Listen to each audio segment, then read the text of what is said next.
Let's learn to speak to ourselves kindly. So many times we catch ourselves getting into a victim mode or blaming ourselves, and we forget that we've got to speak to ourselves kindly. Only then the world will be kind to us. Welcome everyone. Welcome to Soft Rebuild, where we talk all about rebuilding our lives softly, strongly, but surely.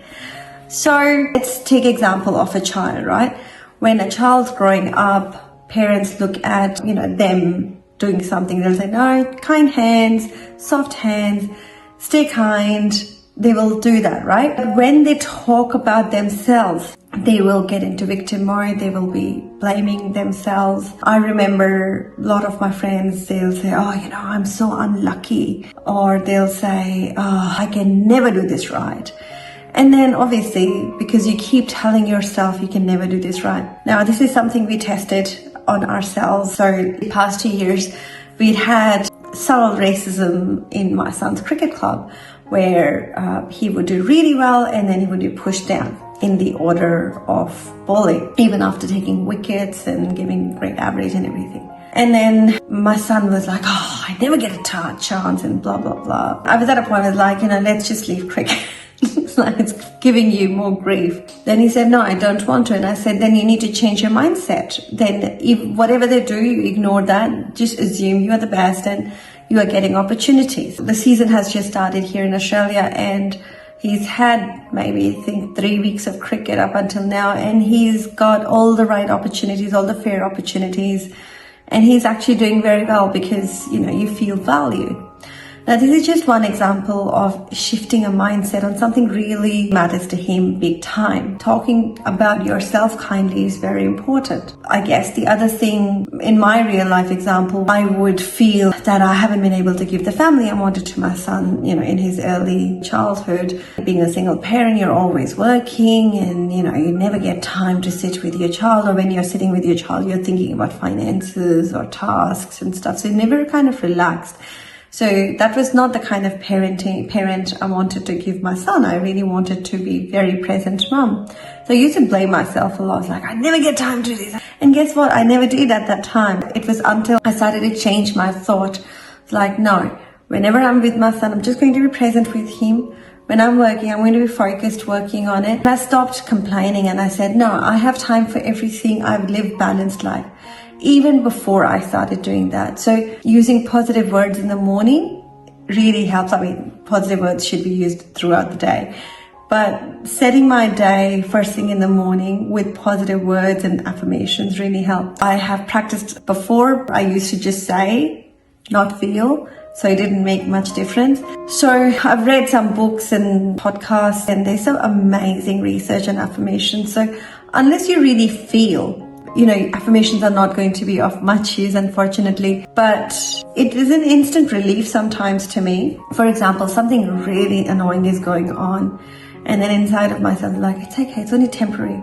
Everything is temporary. It's going to pass, and I'm going to be okay. So when you say affirmations, try to create the feeling of wish fulfilled, that I want to be happy. Visualize yourself as happy and tell yourself you're happy. Okay, you don't need to say this to the world. If you choose to, you can. But all I'm trying to get to is kind words are very important. And that does tie into the self-love we keep talking about on this channel as well. So be kind to yourself. Use kind words, even if things are not going according to what you would want it to.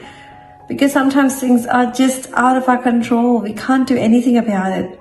But one thing is in our control. How do we perceive it? How do we react to that? Another quick example. One of my friends, and a very good friend, she always wanted to have a particular kind of a child, and that child's completely opposite to what she wanted. Again, then she has been going through traumas, and there's always a feeling of sometimes unfulfillment that can sometimes happen when things doesn't turn out the way you want. But we always should think, that's how I do it. I can't tell everyone to do it. I'm just giving you my examples. That has happened to me as well in lots of different areas. And I've tried to control it, like, oh no, I can do this. I can do this, I can do that. But it was only after I let it go and I thought, you know what? I'm doing my best and this is the best I can do, and I will make the best out of what I've got. And that's the attitude I believe is required, and that only comes when you bring that kindness back to yourself as well. So you're kind to others, you're kind to your kids, you're kind to your family, friends, work, everyone.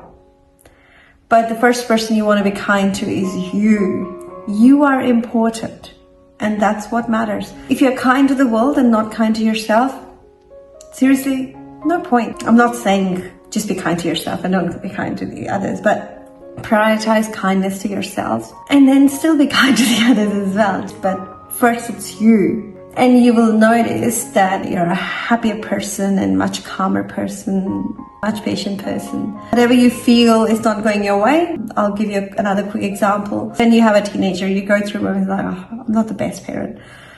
This is not what I did right or whatever.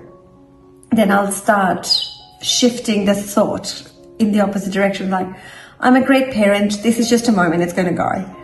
I'm a great parent. I have done everything well for my son, blah, blah, blah. So all those little things really help when it comes to talking to yourself. So just being kind to yourself, using kind words is important, and especially first thing in the morning when you wake up, and last thing just before you go to bed, because then it's in your subconscious mind.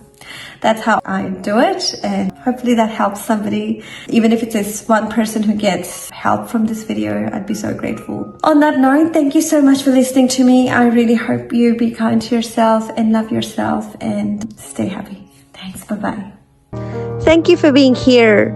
Remember, you're not broken. You are becoming. You chose to pause. You chose to feel. You chose to rebuild. You are loved. You are seen. You matter.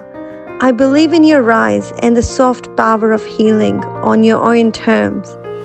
So go inwards and rediscover the beauty that's been with you all along.